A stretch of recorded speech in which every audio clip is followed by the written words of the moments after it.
Assalamualaikum warahmatullahi wabarakatuh. Dengarkan, tugasnya dikerjakan di rumah 117 halaman 117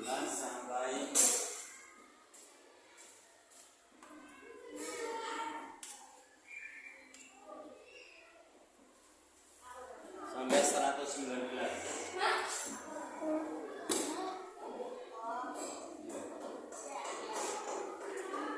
Tugas rumah ini, tugas rumah 117 sampai 119 ditulis di buku tulis. 117 sampai 119 ditulis di buku tulis terus dijawab.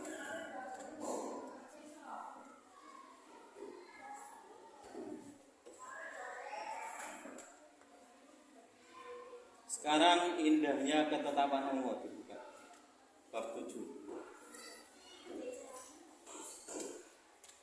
Indahnya ketetapan Allah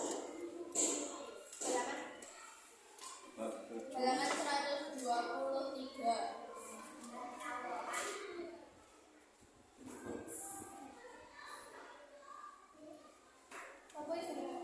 Sudah, indahnya ketetapan Allah. Sekarang tujuan pembelajarannya dibaca dulu.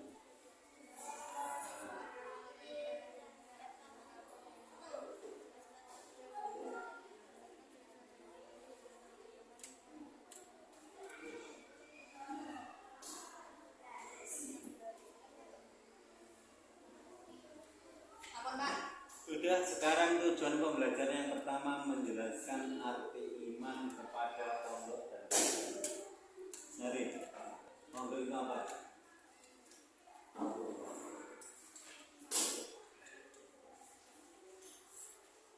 Sebelum arti iman kepada pondok dan pondok, kita harus mengetahui pengertian pondok dan pondok itu.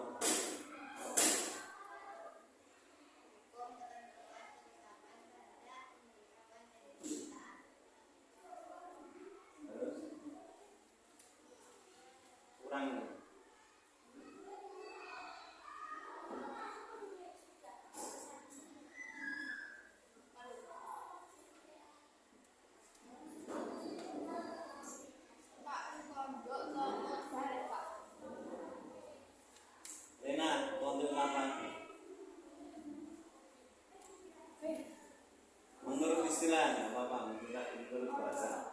Sekarang menurut istilah ketentuan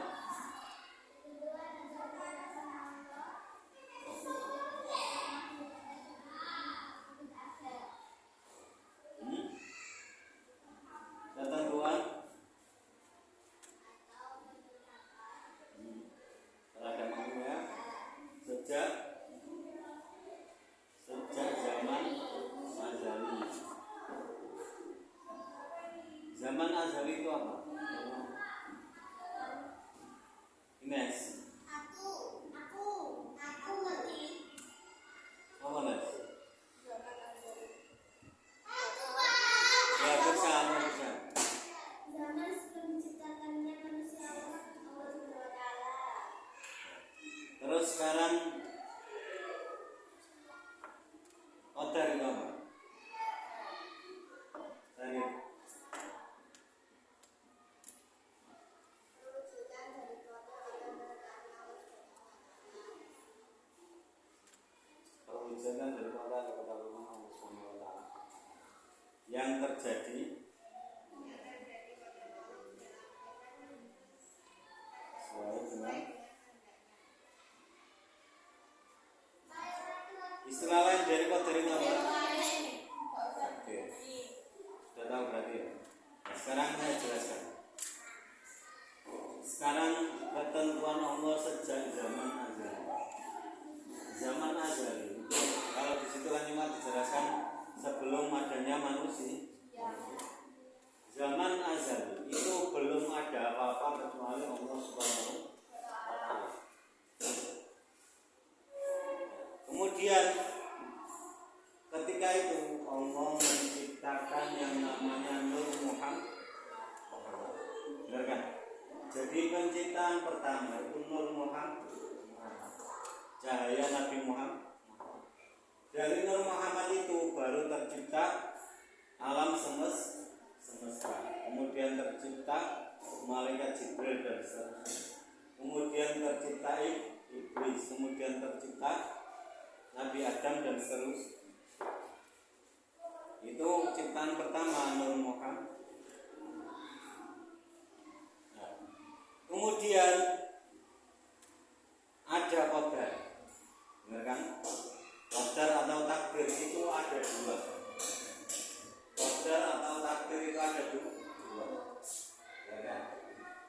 Qadar atau takdir. Takdir apa saja yang pertama? Mubrom sama mu'alam. Perbedaan takdir mubrom sama mu'alam itu apa? Mubrom berarti tetap. Mu'alam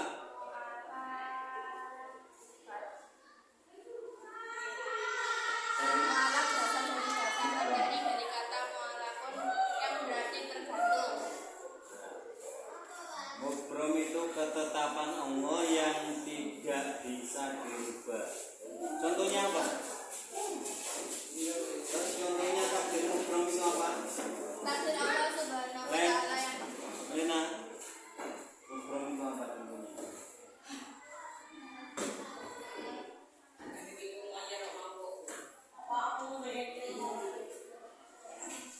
Nes, contoh mubrom.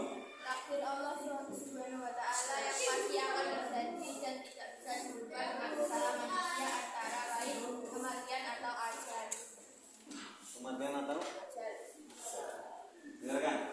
Takdir mubrom itu takdir yang tidak bisa dirubah. Sudah merupakan ketentuan Allah yang pasti yang tidak bisa dirubah. Contohnya tadi ajal. Kemudian wujud kita sebagai manusia. Jadi wujud kita sebagai manusia itu sudah tidak bisa dirubah. Maksudnya dirubah gimana? Misalkan Akbar pengen jadi monyet, ya tetap manusia. Itu namanya mubrom. Makanya kalian jangan sekali-kali kalau sudah menjadi manusia jangan meminta menjadi monyet, menjadi apalagi ingin menjadikan kambing. Kemudian takdir mubrom lagi, contohnya itu laki-laki dan perempuan. Kalau kalian sudah menjadi perempuan, ya perempuan saja. Jangan dirubah menjadi laki-laki. Sampai operasi plastik tetap nggak boleh. Tetap tidak boleh. Misalkan, contohnya begini. Misalkan kok ini bosan jadi perempuan, pengen jadi laki-laki. Nah, hukum Ines, biarpun sudah operasi plastik, biarpun sudah punya PDP, tapi Ines ini hukumnya tetap hukum perempuan. Jadi kalau misalkan jalan bareng sama Maulana, ini kan sudah jadi laki-laki, tentunya. Dia tetap batal. Ngopi bareng sama Nabi sembahyang ya udah dulu bisa. Karena apa? Kodratnya Ines itu jadi perempuan. Jadinya laki-laki itu karena ada rekayasa genetik operasi.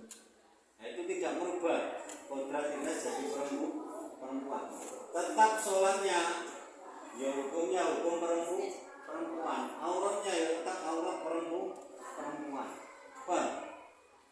Begitu juga laki-laki. Misalkan laki-laki, jangan sekali-kali kalian ingin jadi perempuan. Malu bilang. Jangan. Yuk, mari. Bosan jadi lanang, soalnya sering ditolak kalau Lena. Akhirnya kecil. Terus wis jadi wetu ae. Omane iki. Hukum apapun itu, kalian merubah rekayasa apapun itu, mari tetap laki-laki. Jadi misalnya kau wis koyok banji, perempuan dengan perempuan yo harus duduk dulu sebelum sholat. Itu namanya takdir mubrom. Jadi yang takdir mubrom itu jangan sekali-kali kalian membuat rekayasa genetika. Kalau misalkan membuat rekayasa genetika terhadap tumbuhan boleh nggak apa-apa. Misalnya sampai nyetek, bertelem sampai setek karo apel. Engko metu wujudnya kayak telem kayak apel, rasanya yang wujudnya lagi ini boleh. Tapi kalau manusia mutlak tidak boleh. Makanya kalau kalian sudah jadi laki-laki, ya laki-laki saja. Jadi perempuan ya perempuan saja. Ojo kalau paginya perempuan, paginya laki-laki, malamnya perempuan. Seperti paginya Iwan Fals. Paginya Sunario, malamnya Sunarto, jangan seperti itu. Jangan seperti ini. Paginya apa? Paginya Toto, malamnya Titi, jangan seperti itu. Enggak boleh. Nah, untuk menyambung hidup diharapkan untuk menyambung hidup. Kalian kalau merubah kodrat kalian itu tetap tidak boleh. Sekarang saya tanya satu contoh lagi yang berbeda dari contoh yang sudah jelaskan tadi.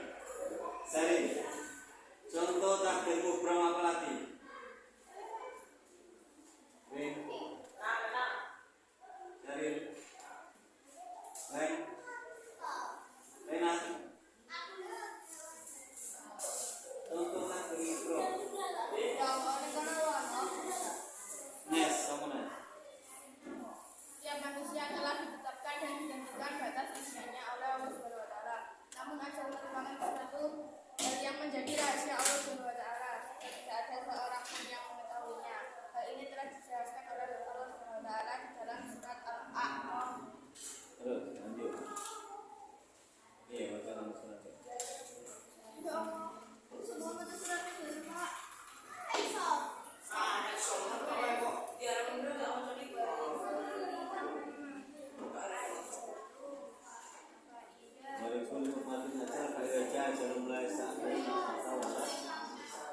Itu tadi sudah tak jelaskan. Yang lain lagi, contoh takdir mubrom yang lain, Mario. Apa? Contoh takdir mubrom.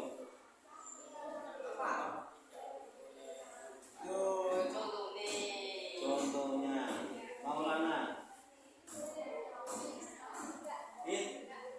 Mungkin kalau mungkin satu kaki. Ya tidak. Nanti apa? Tanaman apa?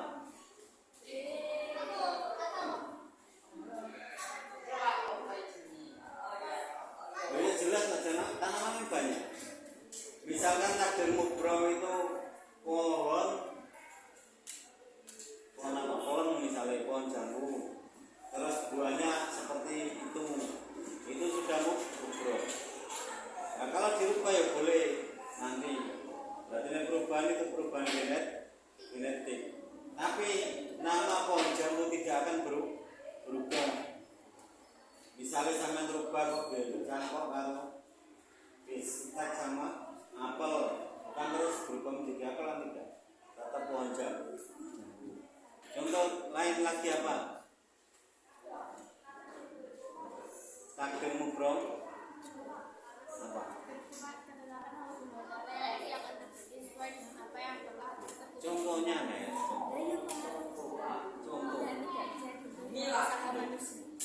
Contohnya bumi boleh, matahari terbit dari timur, bulan,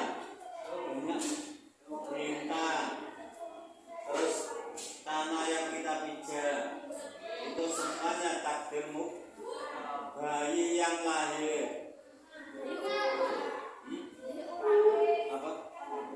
Nah ya bayi yang lahir, kelahirannya. Yang saya maksud itu kelahirannya. Itu takdirmu, mubrom yang tidak bisa dirubah. Ya. Sekarang takdir mu'alaq. Takdir mu'alaq itu takdir yang bisa berubah dengan usaha dari manusia.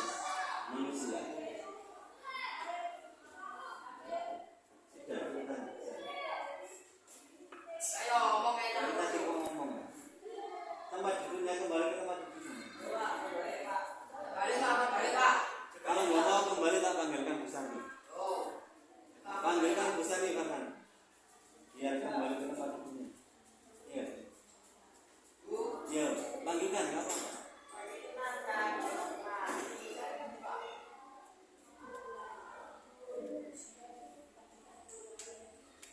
Cari kembali.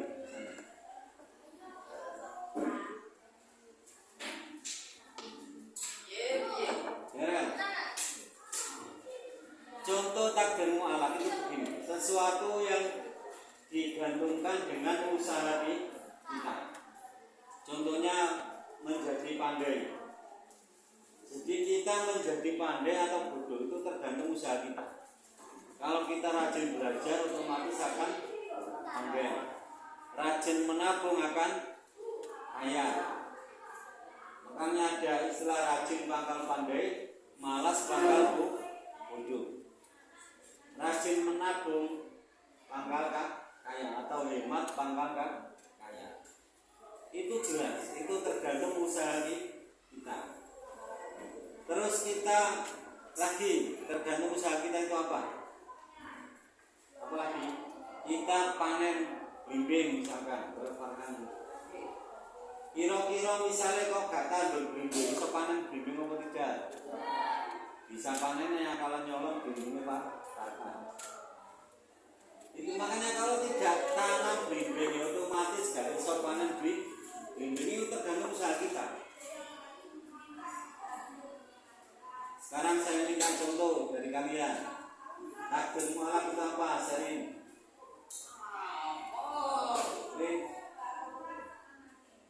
Enak.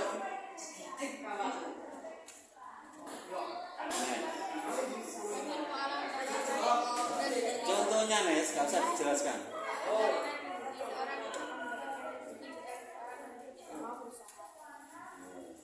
Terus Mario, contoh takdir mu'alaq. Kana, Akbar, Angge, ya juara lomba, menang juara lomba. Terus Firsan, apa contohnya?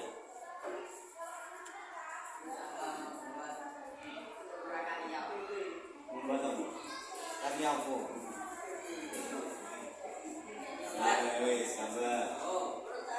Nah, itu namanya takdir mu'alaq, takdir yang digantungkan.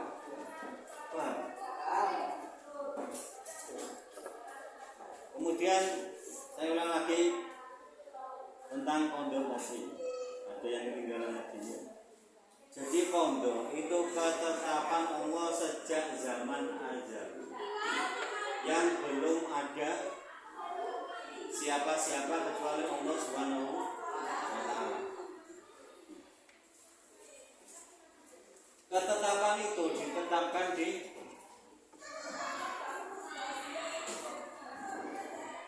semuanya ditulis di Lauh Mahfuz. Itu ada ayatnya.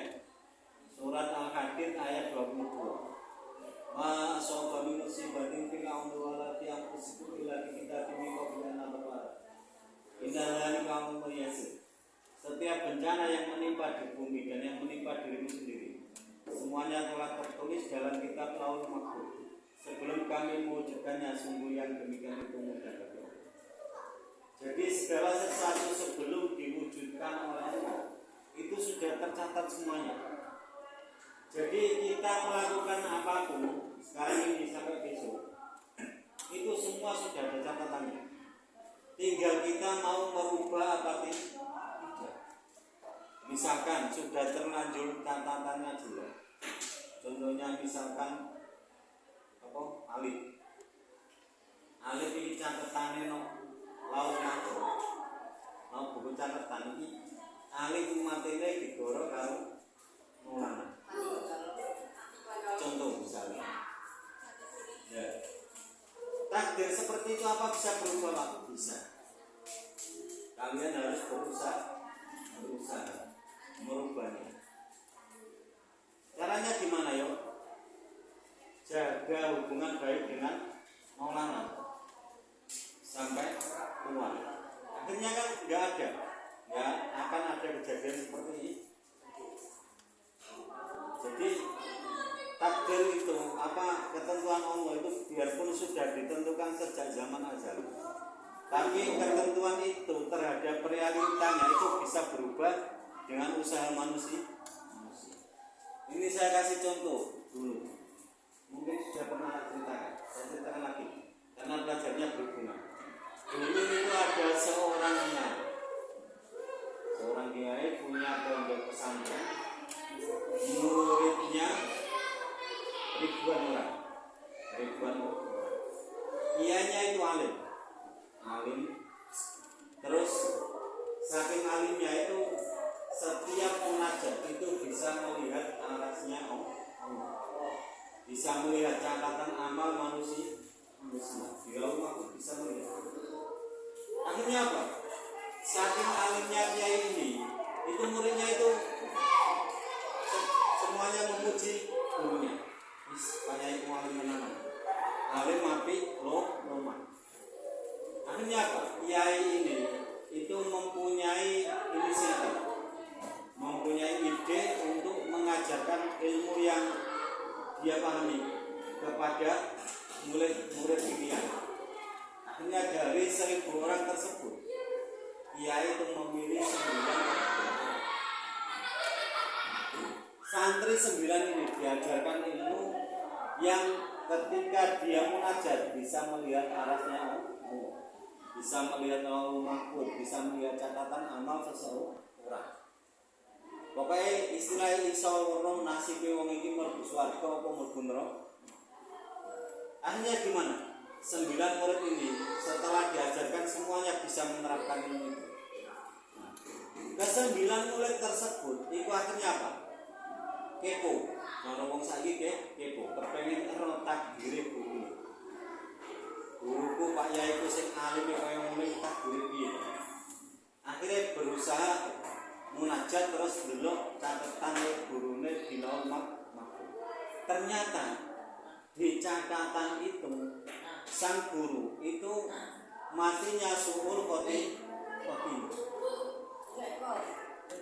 Matine suul khotimah. Ke-9 murid tersebut akhirnya sakit, gak percaya sama takdir Allah. Kok iso guruku alime umur ya loman ya apik wis pokoke segalane blas karo santrine ya semuanya wis pokoke gak ono cacat blas. Kok iso takdire elek mlebu neraka. Akhirnya ke-9 muridnya tadi itu kepikiran, akhirnya jatuh sakit.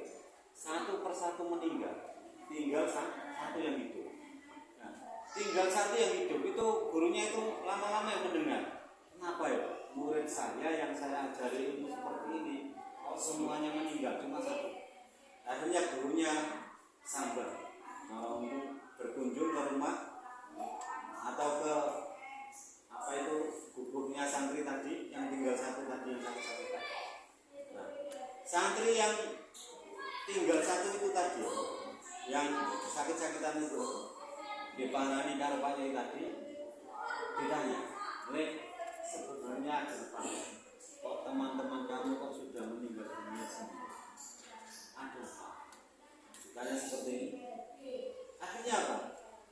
Santri tersebut itu jawab, "Bumi, kami 9 ini penasaran, pengen lihat catatan takdir dari jenengan.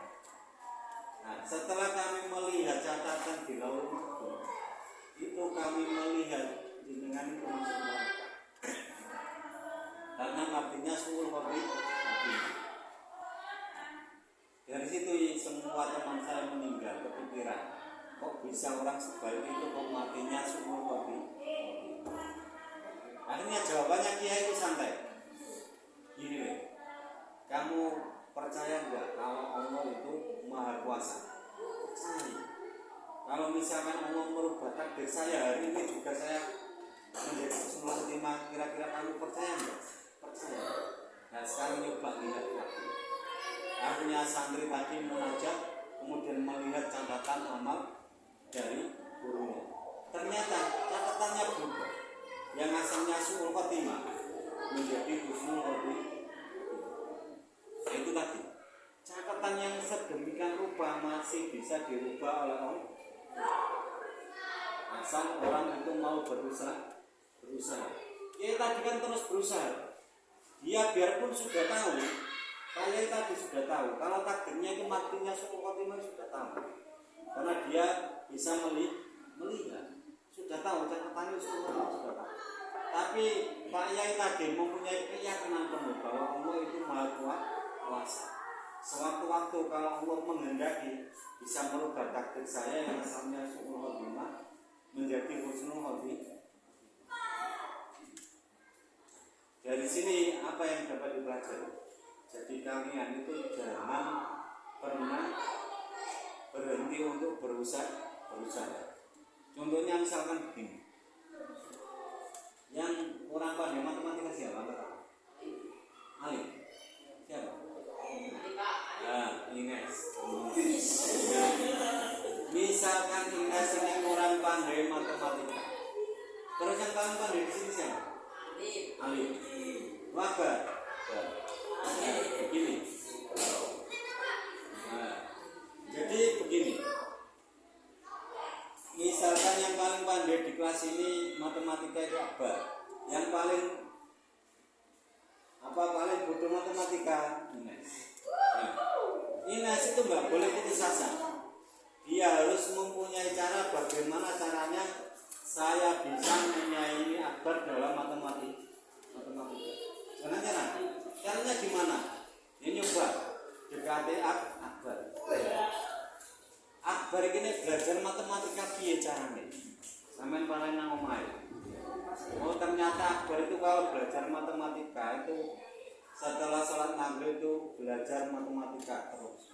Dikasih soal oleh ibunya 100 soal, disuruh mengerjakan sampai selesai. Kalau tidak selesai tidak diperbolehkan makan malam.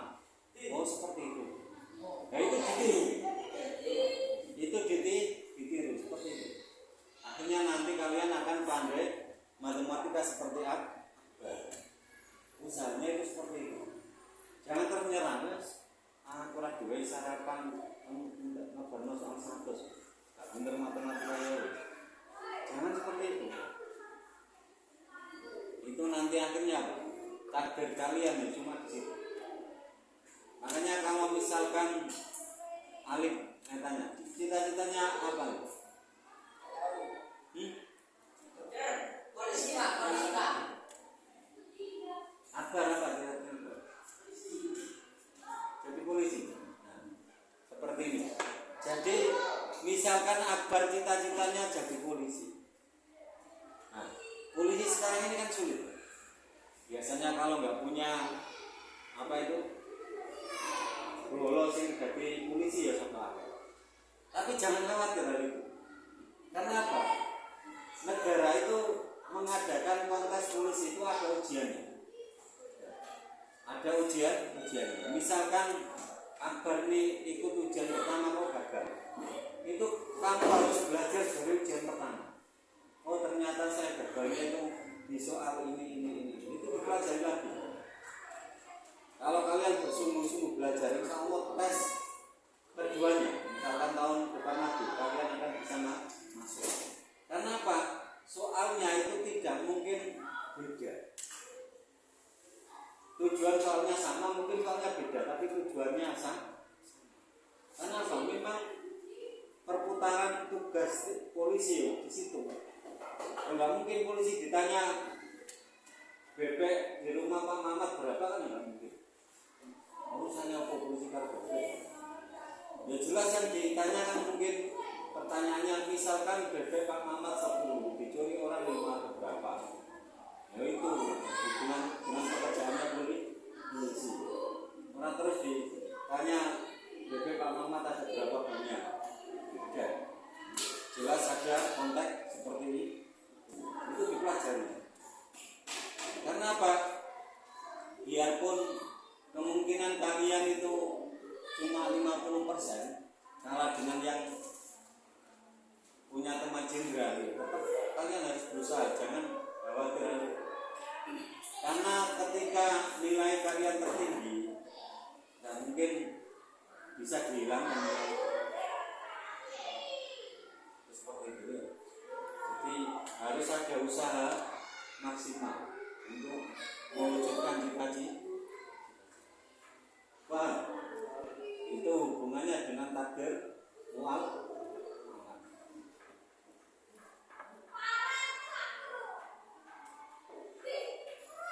Sudah paham takdir mubram, sudah paham takdir mu'al?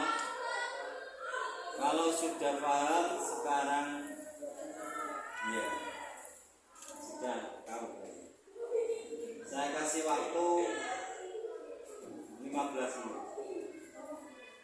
Tulis sama. Buatlah 5 contoh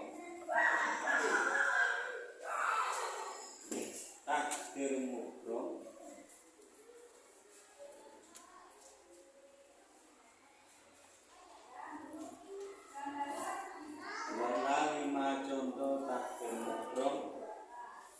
dan penjelasannya.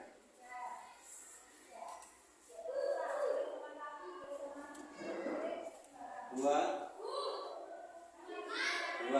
5 contoh takdir mu'alaf dan penjelasannya.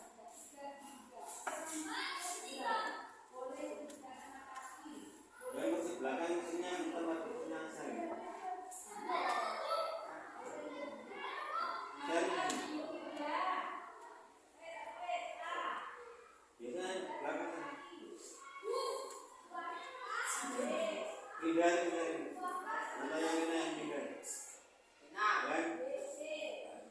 Satu bantu satu. Oh, satu bantu satu. Kok naik kabiran? Mana jelas gimana? Bambunya banyak yang kosong. Oh, banyak yang kosong. Ayo, Pak, ini mereka. Apa? Nggak bawa buku.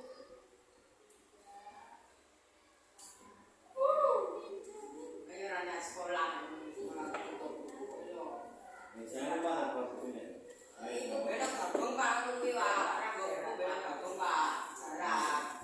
Cek nang Pak. Iya, jangan gabung terus. Ayo. Wis.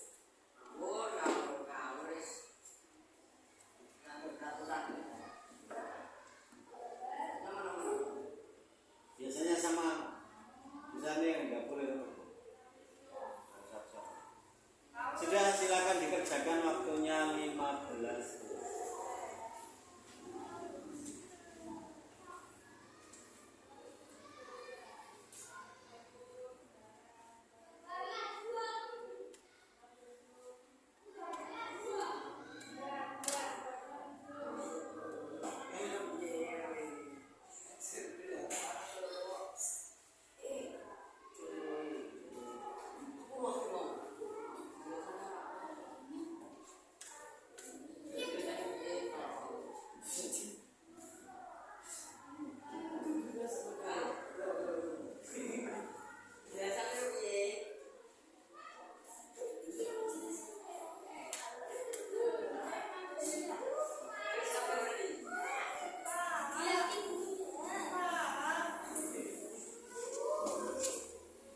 Lima belas menit.